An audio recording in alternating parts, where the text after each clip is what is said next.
Hi, I hope you're doing alright out there. Okay, so I've never done this before. This is my first film review. What I'll say about the film review, there's no spoilers in this. If you've seen the trailer for this film, I won't mention anything that isn't in the trailer, basically. If you've not seen the trailer, I won't watch it. And in actual fact, if you've not seen the trailer, don't watch the trailer before you see the film, and I'll come to that.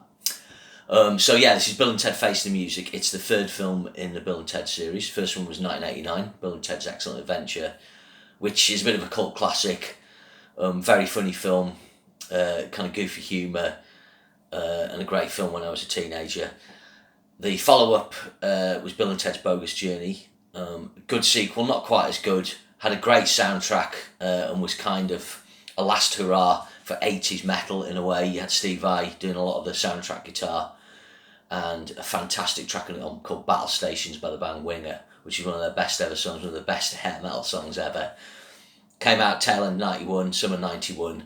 The next year, music's changed, and those kind of bands, they're getting their P45. So it's an interesting, and I'd say the first Bill and Ted as well, there's an interesting sort of little kind of musical, historical element to those films because they celebrate that era and what it's like listening to that music and the lifestyle around it. Okay, so the third film, it's directed by Dean Parisot. He did Galaxy Quest, so he's got a really good track record from that film with this kind of movie.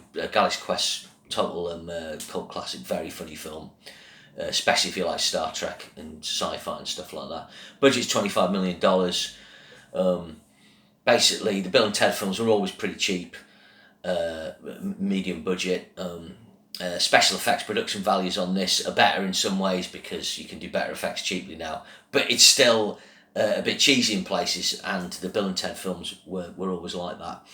Keanu Reeves, Alex Winter are back, obviously great stuff there, slipping back into the roles. Alex Winter looks like hasn't changed much.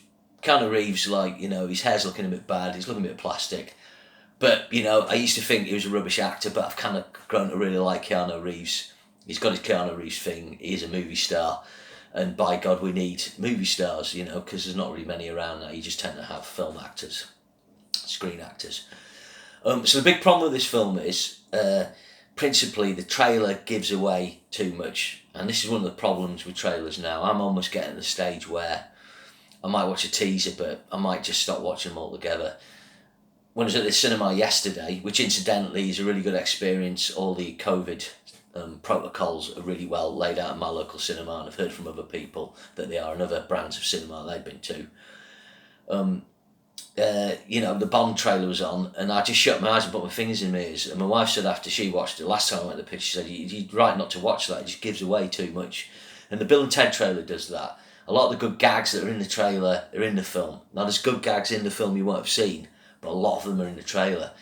So if you're not seeing the trailer, which means you're not watching this video, because I've told you not to,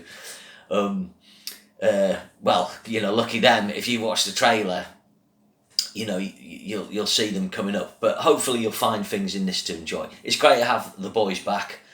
There's a lot of funny moments. It opens really well. The new characters it's introduced are good. No problems there. And the old characters it brings back, great. Although I will confess, it does make you feel a bit old. And I think that's a principal issue with the film. When you see the first two Bill and Ted films, I saw the first one was 19, the second one was 20. I went with my mates, we had a laugh, we played in bands, we were into that, we watched Wayne's World, we sort of got the humour. You go now, and it's like that thing when you see the new Star Wars trilogy and stuff like that, it can take you back a bit to that time when you originally saw it, but you can't escape the fact that you've got older and life's not the same, and you don't respond to these things the same way. I certainly don't, but maybe I'm a bit of a grouchy grump. But overall, the film, it doesn't outstay its welcome. It's 90 minutes long, which is good. I think the other two Bill and Teds were about that long. Films are far too long now, so it's good to see a film that zipped by. The plotting never made much sense in Bill and Ted, but it's especially opaque in this. It was pretty hard to follow what was going on. But it is good. It's the weakest of the three films. If I was marking the films out of 10, I would say the first one's an 8, probably 9 out of 10. If you're going to watch a comedy, you're pretty much laughing all the time. My rule with a comedy is if I'm laughing a lot, great. You know, if I'm not laughing, it's not working. But I think the Bill and Ted films have kind of funkier visuals, which helps. Second film would give a 7 out of 10. It's not as good as the first, but it goes somewhere different with the story. Introduces the Bill and Ted robots, death, hell, picks up the Wild Stallions things more, and, you know, brings the plot on. This film's an amalgamation. It's taking elements from the first two films as a kind of greatest hits and packaging that into the third film. So I give this a 6 out of 10. You know, I think it might have been more fun with a beer in my hand watching it in me home in a way. But you know, I wouldn't not recommend it to people. If you like the first two Bill and Ted films, looking on things like Rotten Tomatoes, its average rating is about it's 81% on Rotten Tomatoes, and it's 63 on IMDb. So I'm at the lower end of the scale. If you amalgamate those, the average there's about 7 out of 10, and that's what I suspect most people would feel about the film. Yeah. So I hope you enjoyed that. That was my first sort of little film review. As I go to the cinema. I always called the pictures when I was a kid. There you go. Back in the days when you had one screen and two screen cinemas.